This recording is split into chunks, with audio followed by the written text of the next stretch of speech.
basically on legislation to help AT&T business and also to help bridge the digital divide. So me and my team is responsible for all of the elected officials' relationships in 5 counties. Unincorporated LA County, Santa Barbara County, Ventura County, Kern County, and San Luis Obispo. So that's well over 100 plus cities, plus hundreds of elected officials. Also, because with downsizing, etc., I'm one of the few African Americans left at this leadership level, so I also have responsibility for the major African American organizations statewide. Do a lot of stuff on our plate.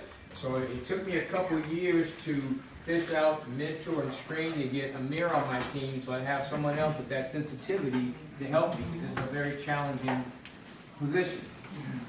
Also, we manage AT&T's foundation.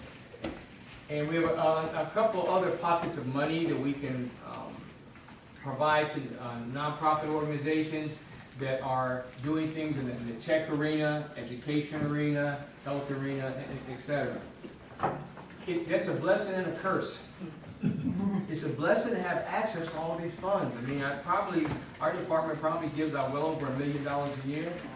The curse is a lot of the nonprofit organizations have more of an entrepreneurial, individual mentality, and they don't understand what it takes to get their hands on this corporate money and this foundation money. So it's stressful to me to continue to mentor, educate, and meet the deadlines, or else we lose the money. So it's taken me a couple of years to work with Kevin, so we got to this point, and we'll talk a few minutes and do the check presentation.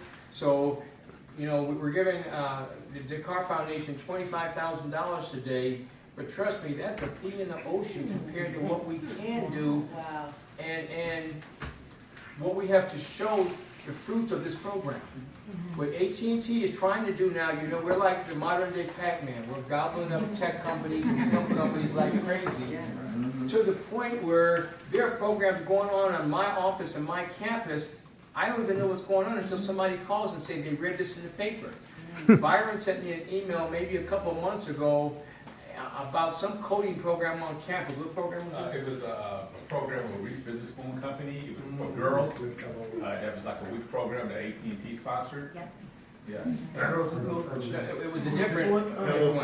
Yeah, Hollow Sunshine, yes. Oh, Yeah. So I didn't even know that was there. I said, I don't think we did that. So I did my research and found out it was funded out of North Carolina. Oh, wow. But the program was based in LA. Wow. Right. Well, see, when AT&T bought DirecTV a few years ago, we are now the international headquarters for AT&T's technology, entertainment, internet, film, etc. We have 5 campus buildings there. And you know, I've taken people on a number of tours there, and I still don't understand everything that we do. We have an engineering department that programs and monitors set-top boxes for every place DirecTV is in the world. So when I take people on tour there, there'll be a guy here working with Brazil, with England, with Russia, all these different companies. So we bring students there to look at this, to understand what the current modern-day technology environment looks like.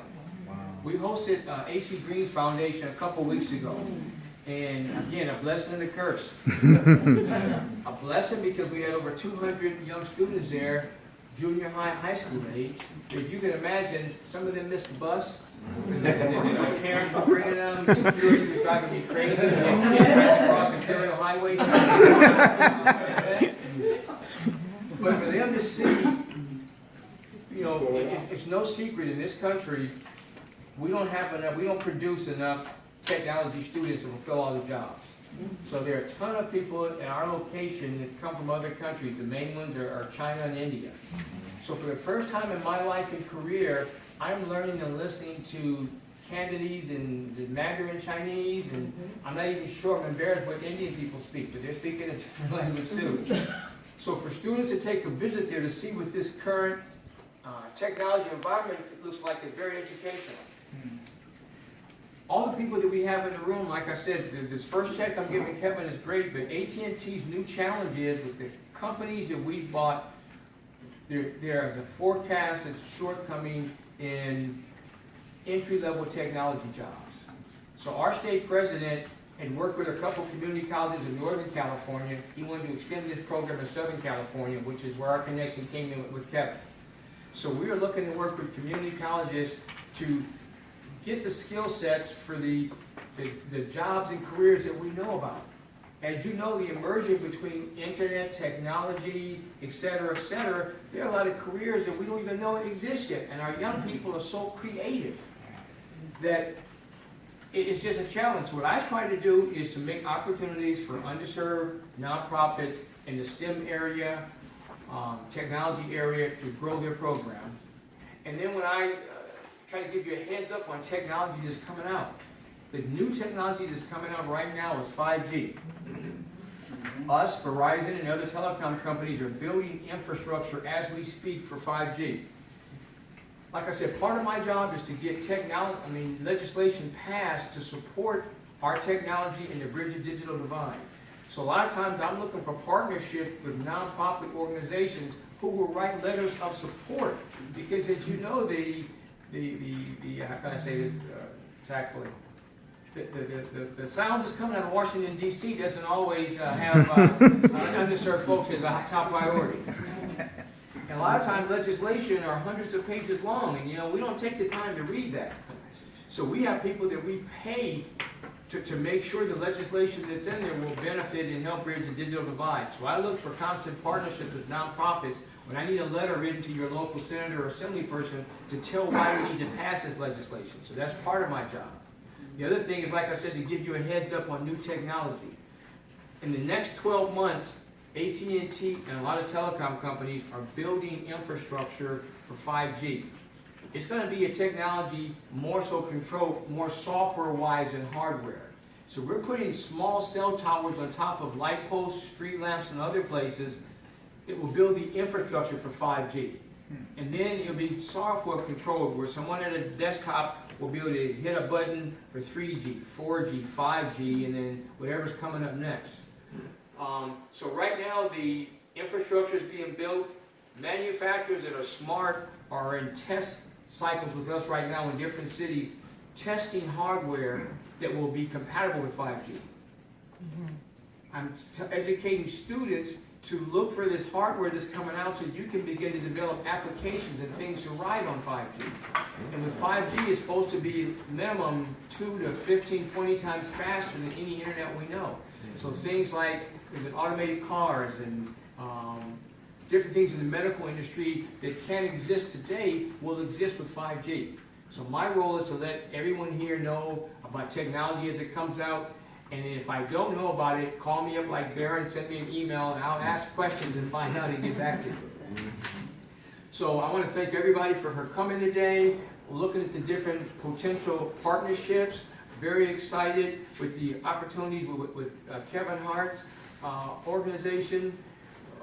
We also, when we bought, Time Warner Inc., we also now own HBO, CNN, TNT, etc. Warner Brothers Studios. And with buying HBO, they're very creative in giving underserved and persons of color opportunities. So we recently bought the rights to LeBron James' Barbershop series. So I was given a call by HBO a couple of weeks ago to recommend some proven nonprofits that have proven programs, and I recommended the Brotherhood Crusade. So they provided 40, 50 students at a filming this last week at a barbershop in Hollywood for LeBron James series. Also, with young people, things are being recreated, reinvented. Sesame Street is being reinvented, I think more with a underserved focus. And so we also provided students and nonprofit organizations to work with them.